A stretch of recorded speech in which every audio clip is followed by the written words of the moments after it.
Hey guys, welcome to the Knowing Angels channel. I am Lisa Gover, if you don't know, if you're new, and I want to say welcome. I am a psychic medium for over 30 years and angel extraordinaire, if you will. I've been working with angels pretty much my whole life. And I'm a spiritual counselor, and today's topic is my story, how I got started working with angels, how I got into psychic medium work at a young age. And I wanted to share it with you because, as you may or may not know, this channel right now is all about giving you the information, giving you everything I can to help you have more knowledge so you're not afraid of these things, because we start having experiences and we get scared because we don't know what they are. We don't know what's going on. And I think a lot of people are going to relate to what I went through and the experiences I had leading up to talking to angels, because you know, a lot of people go through stuff and they're like, okay, it's getting weird, it's freaking me out. So I think you're going to relate to it, and I think you're going to get a lot out of this particular show. And the way I started talking to angels is different. I didn't do the meditation that was in the previous video. I did it a different way, but I did use that meditation many times to practice. So let's dive in. Again, take what resonates, leave what doesn't. This is just my story, and we're starting way at the beginning. So when I was a little girl, my mom would read me bedtime stories. And when she would leave the room, she would close the door. She'd leave it open a crack, but she would close the door, and I'd get excited because the door was white. And when she closed the door on the back, I'd see it looked like dark gray clouds, but there were sparkles in it, tons and tons of sparkles. And I remember how good it made me feel to see these sparkles. I remember smiling and giggling. And I felt warm and fuzzy. And this was before, you know, when I was innocent, before lots of trauma and other things happened. But I was so happy seeing these sparkles. I didn't know what they were, and I forgot about them for a long time. Many years, until I was like in my early 30s. I read a book by Sylvia Brown, and she mentioned seeing sparkles when she was young and that they were angels. And it just clicked. I'm like, oh my God, I remember that. Those were my angels. How cool is that? So as I was growing up, my mom would tell us stories about the haunted houses she lived in. The house we lived in at the time, what I could tell, was haunted by the original owners. And it wasn't like super like crazy or nothing. Just occasionally something would move and disappear and then reappear. Weird stuff like that you just kind of like, oh, you don't really think of any kind of ghost, or, you know, you're just like, okay, whatever, that's weird. So, but she would tell stories. So I was really interested in ESP and psychic and angels and all this stuff. I was like super into it. And my mom was, my dad, you know, we went to church, churchgoers. And so my mom kind of thought this was all, you know, evil, but she didn't understand it or know what she was. She has a different opinion now, but back then she was like, she didn't like that I was into all this, but she allowed me. And I'm going to date myself. The library, the bookstore for those subjects, ghosts, ESP, psychic senses. If you don't know what ESP is, extrasensory perception. So sixth sense, angels even was like maybe that big. You know, see a shoulder width for me. I'm not kidding. There was no other shelves. It was just like that. Really, internet wasn't a thing. We had a computer, but like we didn't connect to anything. You know, we did homework on it or played solitaire, you know. Internet wasn't really a thing back then. Nobody had a cell phone, like, you know, so it wasn't like I could do the research any other way. And I borrowed a book from a friend. It was all about ESP, and it had all these techniques for growing your abilities. So I'd practice them. We had, you know, handset phone attached to the wall, and when it would ring, no caller ID, no answering machine. We didn't have any of that back then. I would try to sense who it was. right? Like telemarketer, dad, mom, Chris, whoever, friends. I would try and figure out who it was, and I got really good at it. I was so good. I was spot on all the time. It was awesome. I also made, I think it's called the Rorschach test. Gosh, I might be saying that wrong and find out that's like something that's totally different. But you've probably seen, especially in like Ghostbusters, where they use these cards. That one has a plus sign, there's a minus sign, there's wavy lines, there's a star, and you shuffle the cards and you guess what symbol's on the other side. So I made my own deck. I practiced that. I really was into all this stuff. So I'm gonna fast forward a little bit. My parents got divorced. My mom and I moved into this apartment, and I got home one day. I must have got home from school, and I sat in front of the TV, and the windows are closed. We didn't have any pets at the time. And I sat down on the floor. I remember I was going to turn on the TV. I had not turned it on yet.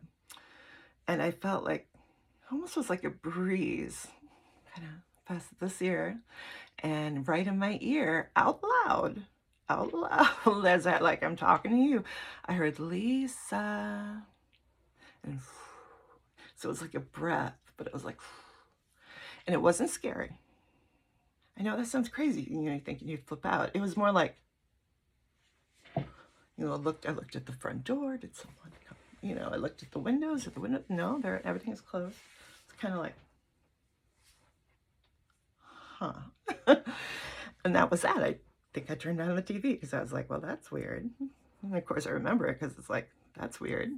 But I didn't know what it was. I would wake up at 3:30 every night. And I'd have to try and figure out how to get back to sleep. It happened all the time. And I didn't know why. It was driving me nuts. So my mom and I had been at a bookstore, and I found these angel cards. They were like angel oracle cards. I wish I still had them. And she loved me to get them because they're about angels, right? She wouldn't let me get like a tarot deck. Not that there was a lot of options, and you had like 3 options. So I got this angel cards, and I carried them with me all over, and I played with them all the time, and I had them with me at school. So I befriended these 2 girls who were like best friends, and they were 2 people that it was just kind of, it wasn't my people, you know, it wasn't someone you would normally say, oh, they're friends, right?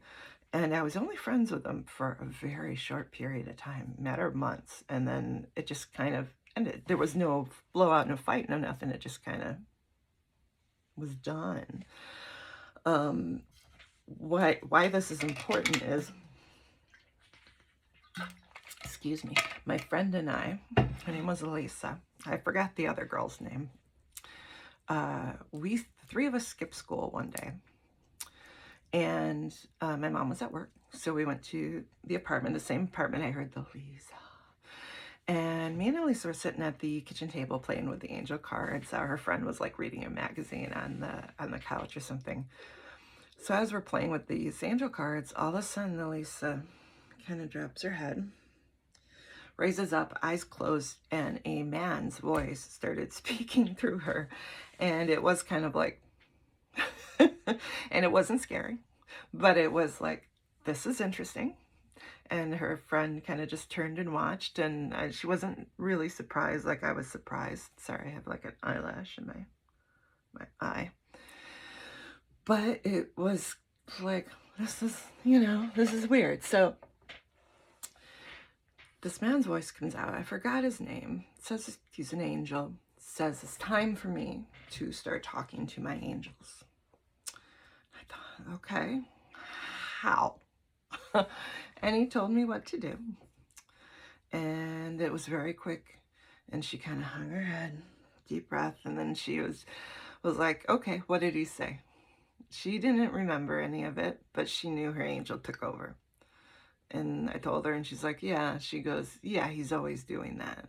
Which, you know, we were kids, you know, so she obviously was still getting a handle on her abilities too. But I really believe that we had a friendship just for like that moment to happen, because otherwise it's like I had a whole different group of friends as Fred. She was more of a popular, had more of a group of friends. I was more of with a bit of a nerdy bunch that we got picked on all the time. So as soon as the girls left, he told me what to do, but he didn't tell me everything. So well, let's just say he told me to get a pad of paper and a pen and start asking for my angel. That's pretty much the gist.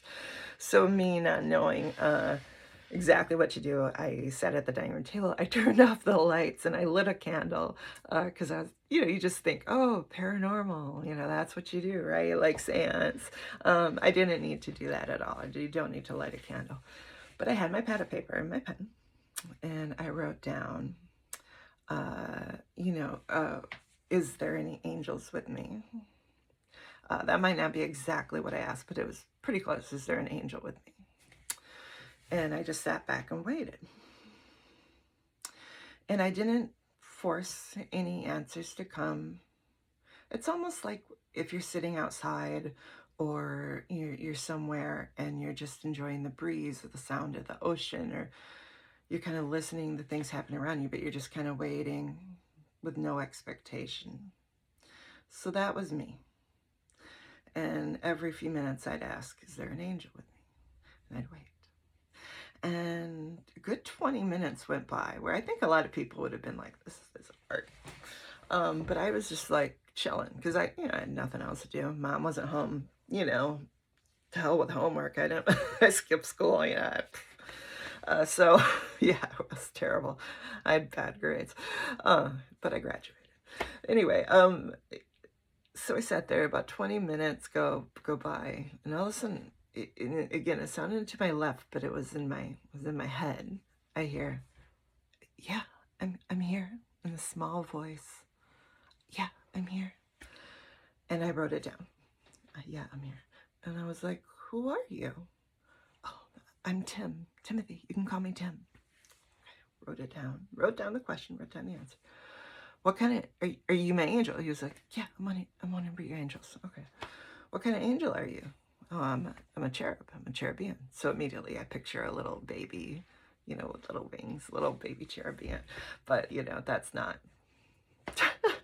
That was just, you think Valentine's Day, the cherubs, and they got the bow and arrow.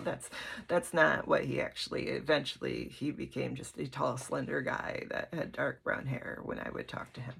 So, I don't remember what else I asked. I probably asked him about, are there any more angels? Who are they? What are their names? I eventually, ended up meeting my angel Selena, who is, I think she's actually moved on from me at this point, but I still talk to her anyway.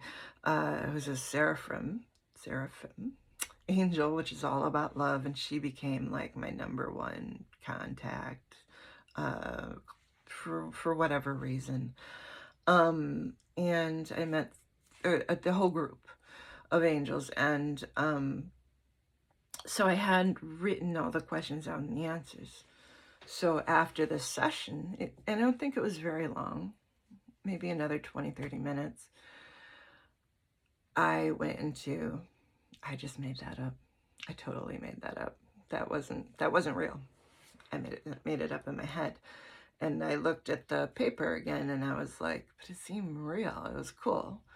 And I realized the reason this angel had me write down the questions and answers, like I didn't close my eyes and go to meditation to do this. I just kind of said, is there an angel with me? And hung out. They had me write it down, and they had me write down the first answer that came to me, because ego's going to doubt it. Ego's going to tell you, no way, no way. There's no way this happened. It isn't real. You made it up.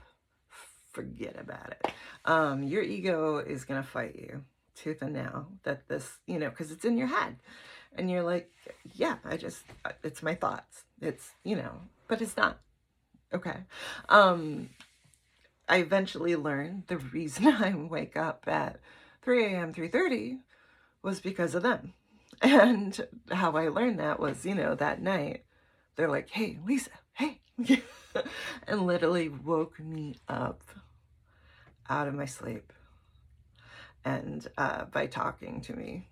And I was like, oh, that's who it is. So I had to ask them, because they're angels. They don't know any better. They don't have a human body. They don't have to sleep, so they don't think about it. They just think, oh, this is a good time to get through because she's not all encased in her thoughts, and we can get in her head and talk to her.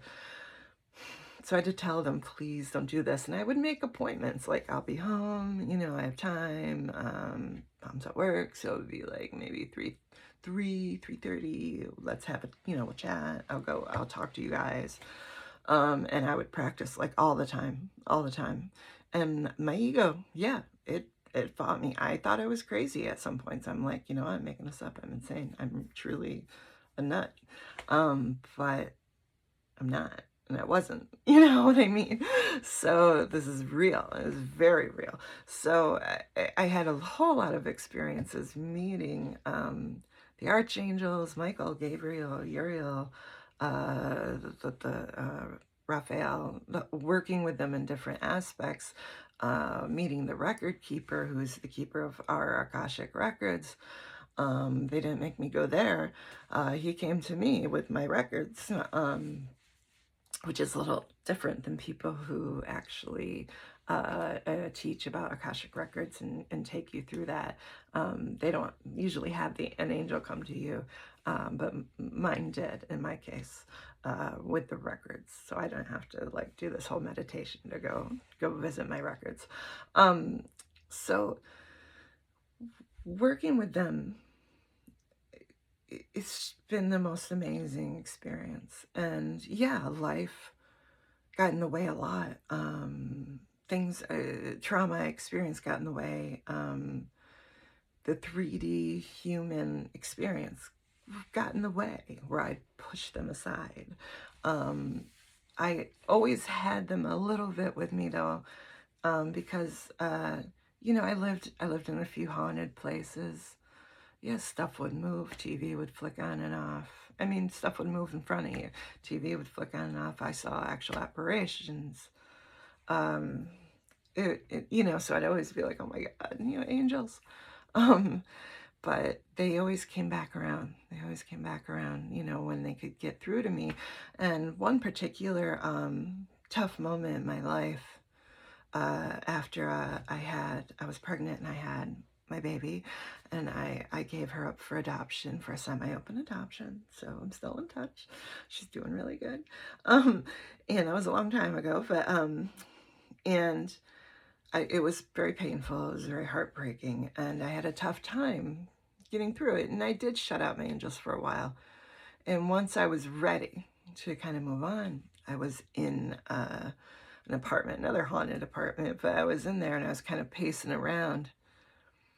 And the bookcase is on the other side of the room from where I was, and I was walking, and a book flew off the shelf, landed at my feet. It was not the ghost.